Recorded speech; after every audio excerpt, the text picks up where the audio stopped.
Being great at sales is essential to your business and your career, but you and I both know that the stress of selling and dealing with constant rejection can be an emotional drain. My entire brand, No BS Selling, is based on the belief that professional sales is a skill and not a personality, and that to be better at sales takes constant refinement and a dedication to your craft. This show is for salespeople and entrepreneurs who are committed to improving their sales skills and getting better results, and are sick and tired of the BS game that often happens between buyers and sellers. Welcome to the No BS Sales Podcast, and I'm your host, Walker McKay. I'll help you and your sales team make selling easier, feel less cheesy, and be more lucrative. It's time to change the rules and level the playing field between you and the people you sell to. You're already good, let's be better. My guest today is a Mr. Jack Sterling, who is he's a buddy of mine. He's also a client of mine, and he's got an interesting life. The reason I want you to listen to this podcast today, I was coaching Jack about a week ago, and Jack's a badass, and I'll tell you more about that. But he said to me, Walker, the way I feel when I'm getting ready to make a prospecting call is the same way that I felt before I called in an airstrike when I was a Navy SEAL. I was like, holy shit, there's a podcast there. And I think what he was referring to was, anyway, I'll ask Jack about this in just a second, but he was referred to as the nervousness, right? What comes up. So right now, Jack is the founder, principal, CEO of a company called CloudHound, which he calls a hybrid security firm in Greenville, South Carolina. So let's welcome Jack to the show. Hey, Jack, welcome. So glad you're here with us. Hey, Walker. Thank you. It's good to be here. Well, I'm so glad you're here and could take the time. Tell me, give us 2 or 3 minutes of your story. I mean, how'd you get to be where you are? Run a IT security, it's not even an IT security company, a security company. And, you know, how'd you get there? How'd you get to here? Sure. So I'm from Greenville originally. I went to college in Tennessee, and somewhere on that path, I got it in my brain that I wanted to try out for the Navy SEAL teams when I graduated. So what the hell got it? Well, long story short, I had a brief hiatus from campus for the second semester of my freshman year, and I really had to think deep about what it is that I wanted to do with my life. I was on sort of a glide path for moderate excellence, and I never really thought about it. And so I had that a little bit of a timeout and thought about what I wanted to do in my life, and decided that sitting in a cubicle indoors in any capacity, didn't matter how much money I was making, was not the way for me. So one thing led to another. I read the SEAL warning order and started preparing. Wow. So tell us about the SEAL team. What does that mean? So there's 8 SEAL teams in total, 4 per coast. I was at SEAL Team 1 for about 5 years, 2009 to 2014. And then I was a SEAL instructor, meaning I was training other SEALs in various skill sets for the last 3 years, up until 2017 when I got out of the Navy. Wow. And SEAls are the badasses of the Navy, right? Yes, go ahead. Sea, Air, Land Commandos. Yeah, that's the acronym. Basically means we can go anywhere and do basically anything. A fully formed SEAL platoon is totally self-sustaining. We can go in country and do basically any mission set and do it in-house, meaning we don't need extra assets or people to enable us. So we're like the military Swiss Army knife. That's pretty cool. So how was the transition out of that into civilian life? What was the hardest part? It's kind of like jumping off a train going full speed, right? You're used to going a certain speed, and all of a sudden life slows down a little bit. I've also described it as if you've been out at sea for a long time, you kind of get your sea legs and you're used to rocking back and forth, and when you get on land, you get kind of dizzy again because everything sits still. So that was my experience, and still kind of is. I got out at the end of 2017, and like most veterans, most SEALs, I really didn't have a clue what I actually wanted to do. Saying stuff like I want to be in tech or real estate or something like that, but I had no clue what I would actually do in those spaces. And so, yeah. So how did technology find you? What is CloudHound, and how did that find you? Yeah, so just a quick background. My job in the SEAL teams, I enlisted because I wanted to learn the skill sets of a Navy SEAL. Most officers don't get to do all the fun stuff that the enlisted guys do. And so I was an enlisted SEAL, and I was the comm guy and the air traffic controller. So all the different ways a platoon can communicate, both inter-platoon and outside of the platoon, that was my job, is keep all that stuff up and running. And then on top of that, it was to coordinate all the air assets, anything overhead, fixed wing, rotary wing, mortar fire, artillery fire, medevac, all the different, anything outside of the platoon that we needed to bring in to help us out with something, whether it was put eyes on something or a weapon or something else. My job was to coordinate that in a safe and timely fashion. So, there's a lot of technology involved in that. I had $1 million suite of radios and communication equipment that I was responsible for, knowing and programming and troubleshooting and deploying. There was a lot of, the 21st century battlefield in general is just a very tech-rich environment. So I never considered myself an IT guy, but I had a team of IT guys from the Navy that were my back office, so to speak. And so when I got out, I started dumped all my whole life onto a table, onto a whiteboard, and started looking through things and tried some stuff, looked at some stuff, and ultimately decided that I can bring a lot of value helping businesses solve their security problems using technology. Yep. I have like I said, I'm not an IT guy. I have a perspective that I think most people in this space don't have. And so that's what we do. We help businesses solve their security challenges. What surprised you the most about being in business on your own, or being in business, since you've, started on your own? What surprised you the most? Well, I'll tell you something that surprised me both getting into the Navy. It was a big light bulb moment for me, and it's happened repeatedly since I got out and started into the business world. And it was the first time I ever controlled my own aircraft, and it was at night, and I was nervous and butterflies in my stomach.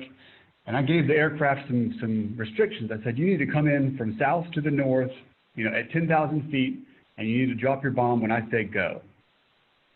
And he came in, east to west, 8,000 feet, and dropped his bomb whenever he felt like it. And I said, holy shit, I'm gonna go to jail. I'm gonna get fired. All these terrible thoughts. I'd fuck this up somehow. And then we get back to the debrief room. We always do a hot wash debrief right after any training we do. And the pilot, it was 100% his fault.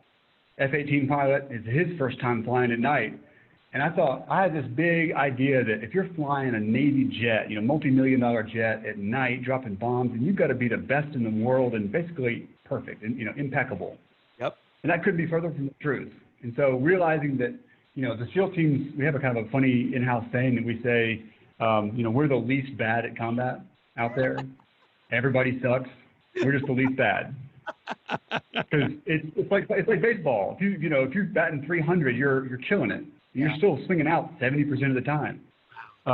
So that's not to say we screw up 70% of the time in the SEAL teams, but you got to realize that you don't have it perfect, but nobody else does either. And I've seen that in business repeatedly. In these businesses that from the outside, from the curb, they look like they're spick and span, run well, and the reality is that they're like a duck.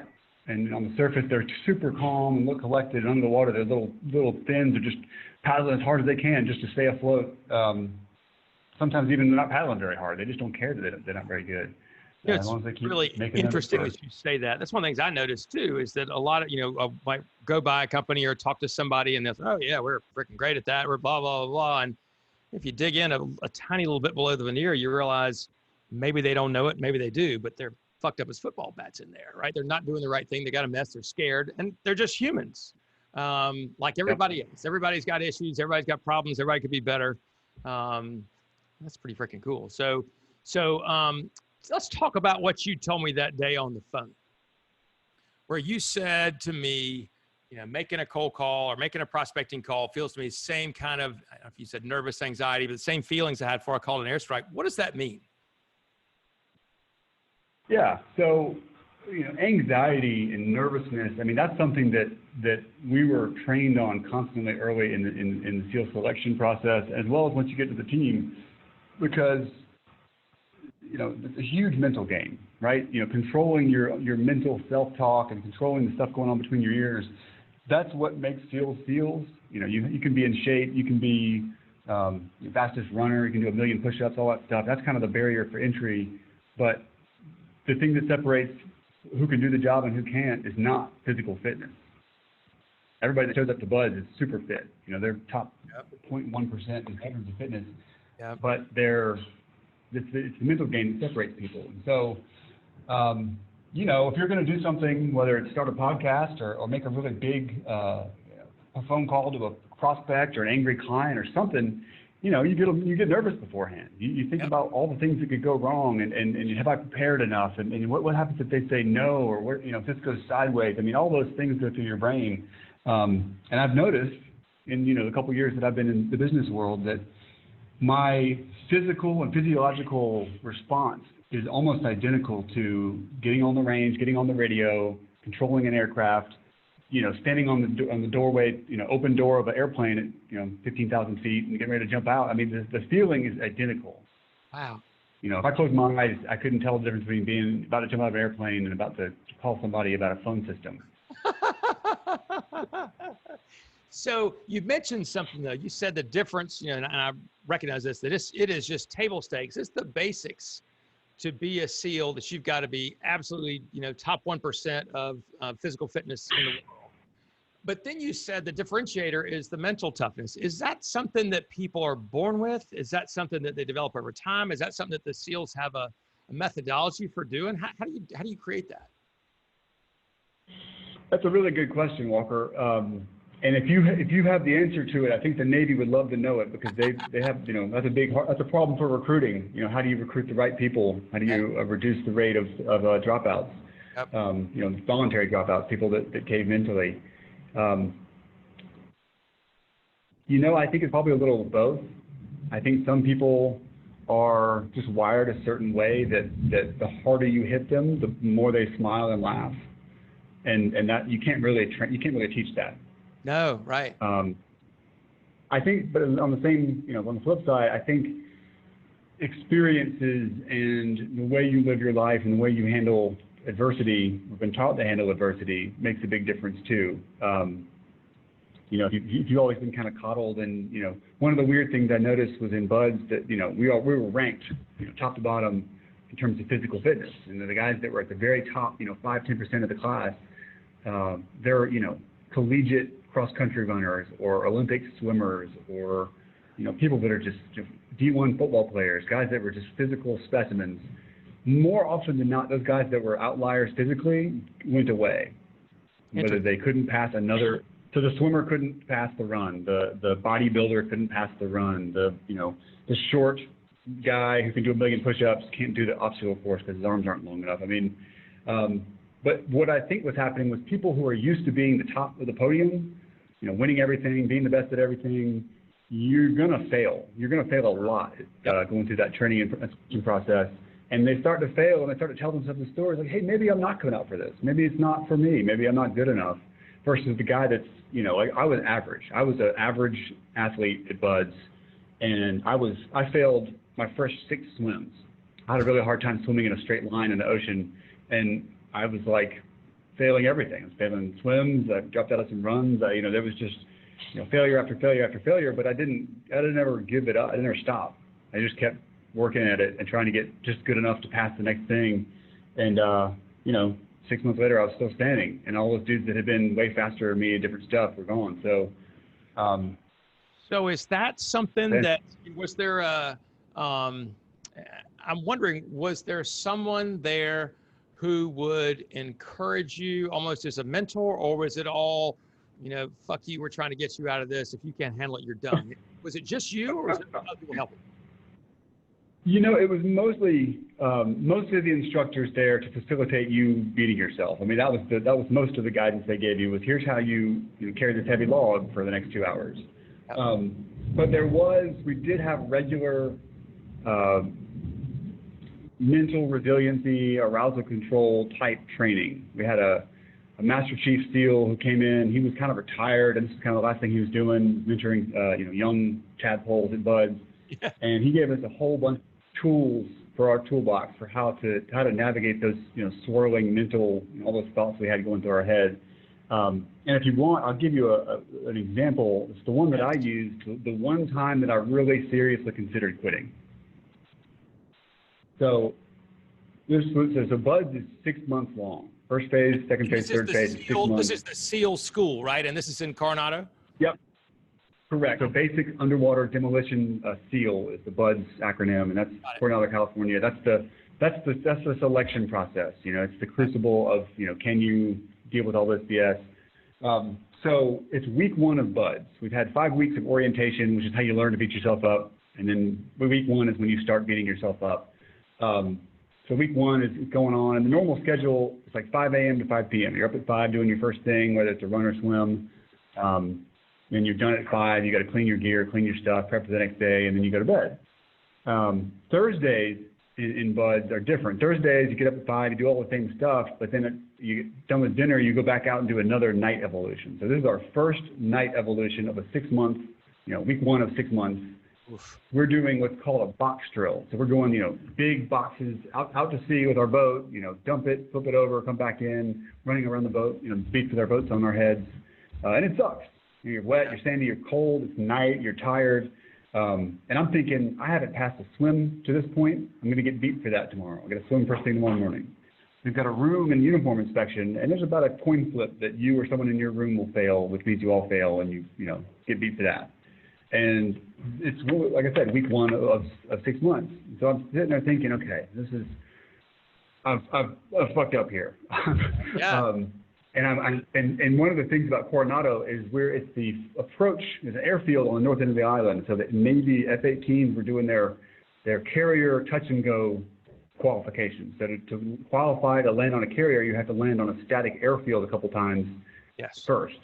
And so there's all these F-18s over our head while we're doing this box drill on the beach Thursday night, and they're, you know, right overhead constantly. Every 30 seconds, there's a new one right overhead, getting ready to land, and they're low, so they're loud. You're thinking about them. And my grandfather, on my mom's side, was a Navy aviator. He flew off carriers during and after Vietnam, and you know, so I'm sitting here thinking, this is what's going through my head was pilots in the Navy. I have a college degree at this point, so I could easily get a billet to OCS and go become an officer. Go to pilot training. You never have to get wet and sandy. You have mandatory crew rest where you sleep 8 hours a night per law. You have to sleep that much to fly your jet, do your job. And you get paid more. And when you get out of the military, you have this great job waiting for you as a pilot. It's like, all this is like, you know, this is after 3.5 years of preparing to be a SEAL and thinking about it. And I'm just sitting here thinking, you know what, I think I'm going to switch to pilot, go to OCS and become a pilot. And so this is where I was under this boat running around, you know, in the dark. And I told my buddy, Sean, next to me, he was our boat crew leader, you know, and I said, Sean, I'm thinking about quitting, dude. And he just turned to me and said, shut the fuck up. Yep. I said, okay. And that was it. That's all I needed was to get back to, you know, everybody. It sucks for everybody. Nobody's having a good time right now. It's not just you. And that's all it took. And that's really the only time I thought about quitting was right then. And the technique they said was just tell somebody. Just talk, you know, don't keep your quitter thoughts in your own brain, because then you'll just eventually act on them. Tell somebody else. Tell an instructor, tell a student, and either you will right then or you will never. And I did, and it worked. So that's fascinating. Do you do that in the? I guess you do it with me, but do you do that in the business world as well, or in your everyday life now? Yeah, when something shitty's going on, do you just tell somebody? I do. I try not to put it all on my wife. That would be too much for one person, I think. But she does get a lot of it. You know, like you said, I have a great coach in you. I got a mentor in my dad, and then I have another guy I use for mentorship. And he's, you know, I have multiple people I can talk to. Also, just my old field platoon guys, all the guys that I keep in touch with.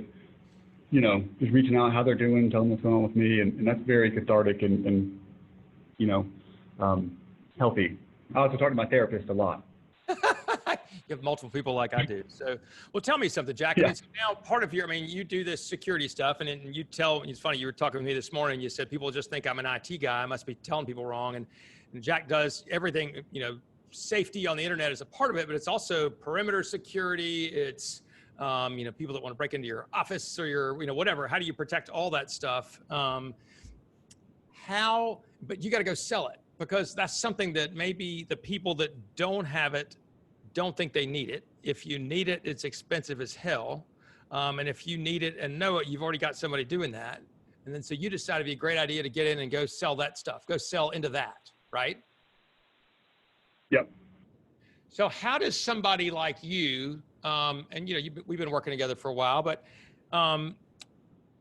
when you go to that sale, tell me about the time, tell me what it does feel like when you're about to pick up the phone call and call a CEO of a company that's big enough that they would spend multiple hundreds of thousands of dollars a year on security. What does that feel like? So I guess the thing that has me anxious is that I know I'm going to call and interrupt somebody's day, and I'm going to say some stuff to them, and they're probably going to say, get lost.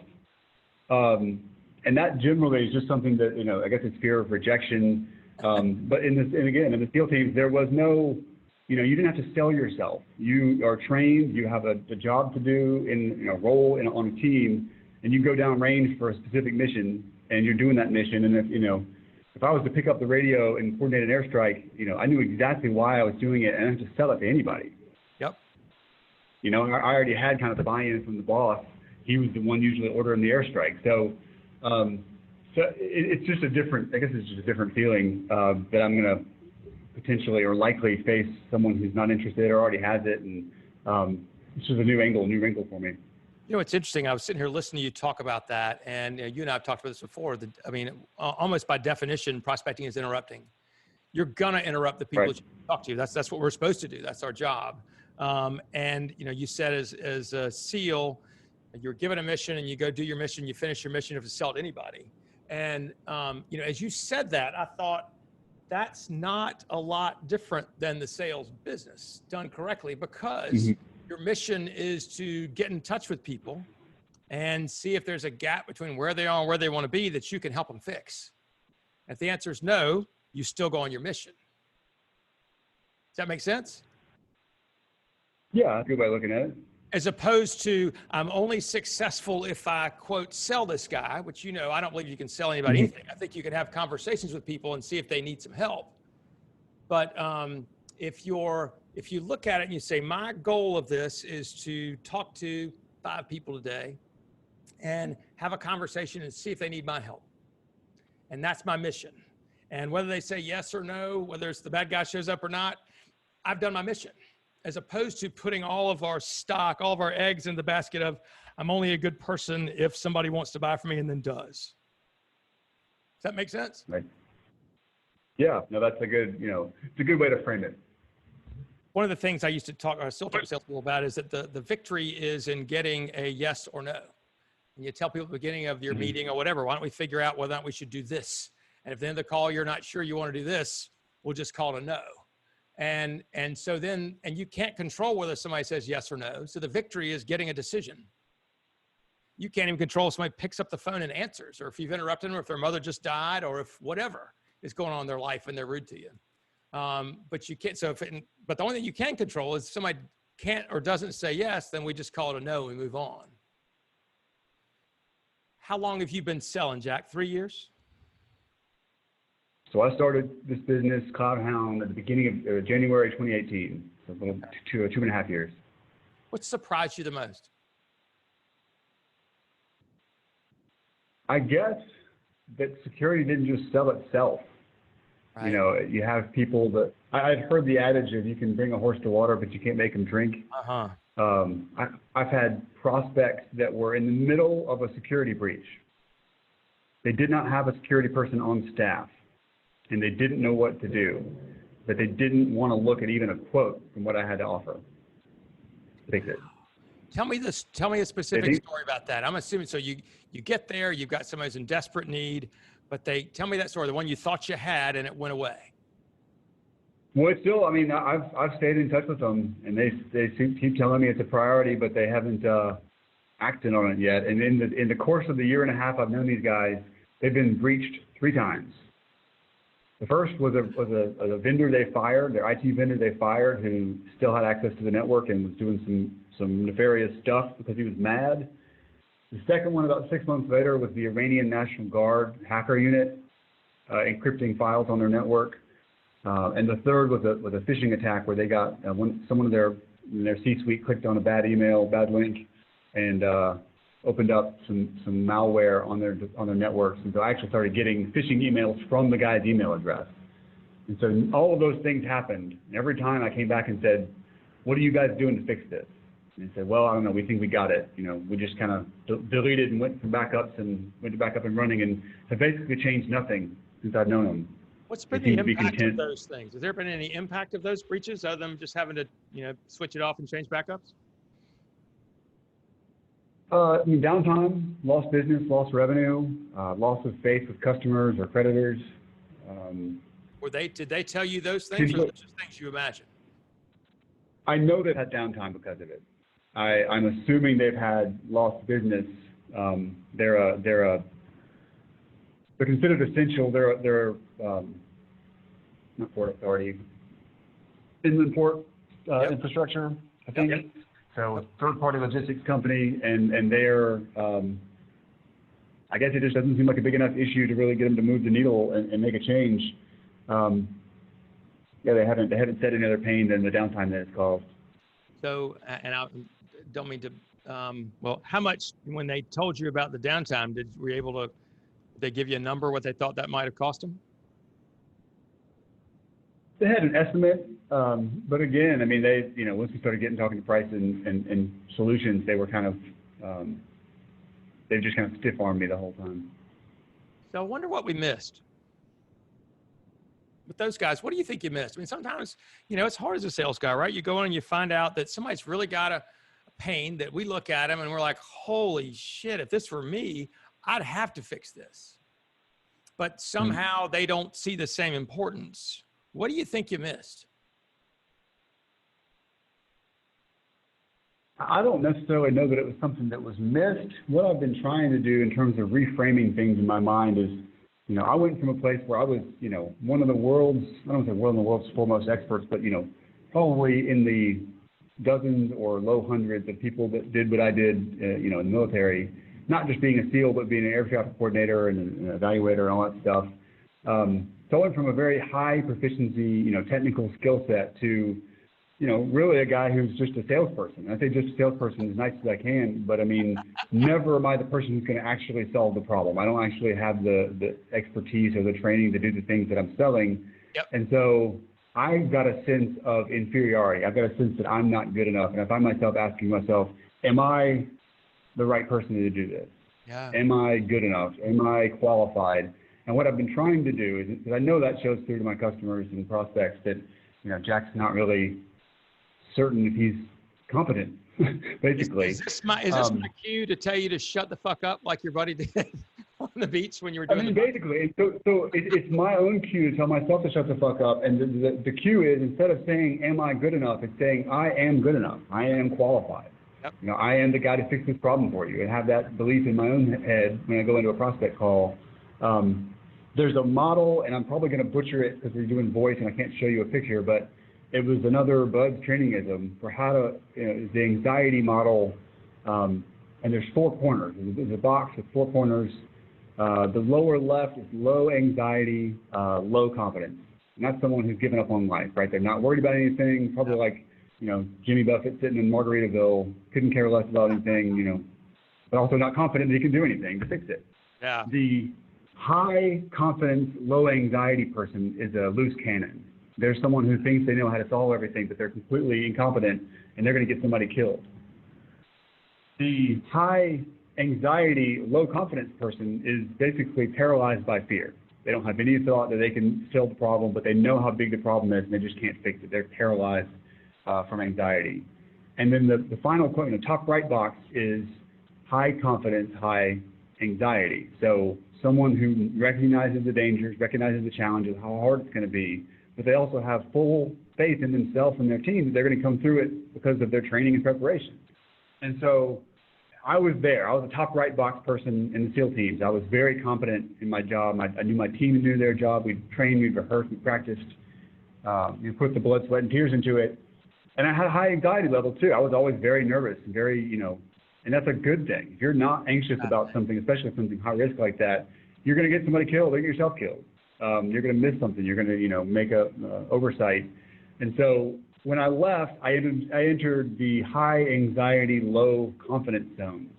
where I'm not confident in my abilities, but I still, like I said earlier, have the same level of anxiety about making calls that I did about making calls. Using the same exact wording too. Go make some calls. Call on an airstrike. Call, make calls. So it's interesting that the more I do this, the more confidence I get, the more reps I get, the more I just feel naturally confident in what I'm doing, and I think that's probably shows through my prospects. But it takes deliberate effort and thought to say, this is what I'm going to do. This is my self-talk. I'm going to write it down. I'm going to rehearse it by myself.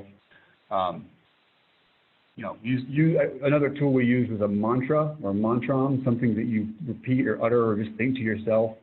It might be, in Buds, it was just make it to the next meal, right? Get to the next meal, get to the next meal. When my uncle climbed one of the 7 tallest mountains in the world, his was just keep putting one foot in front of the other, just keep getting one step closer. So my mantra today is, I am the one within. And I think Sanskrit, that's Soham. So Soham, Soham, Soham. I'm the one driving this ship. Nobody else is in charge of this other than me. I have the power to change anything I want. Perfect. I'm not a slave or a prisoner of anybody else's thoughts or actions, company or anything. And so that's taken some getting used to, but it is it's helpful. The things you have to tell yourself, right? But even before they're true. Isn't that what a mantra is, right? You say it until you believe it. And then ultimately, we're always our own. We want those things to become self-limiting on the top side as well. So anyway, Jack, I'm fascinated by this conversation and what you do. I appreciate you being willing to, to be vulnerable with us and share what's going on in your world. I tell you what, the high anxiety, the anxiety confidence matrix that you just created, that's freaking cool. I think I can see lots of applications of that. That was super helpful to me. Thanks for sharing that. I like the idea of the mantra. And just for the record, that's not mine.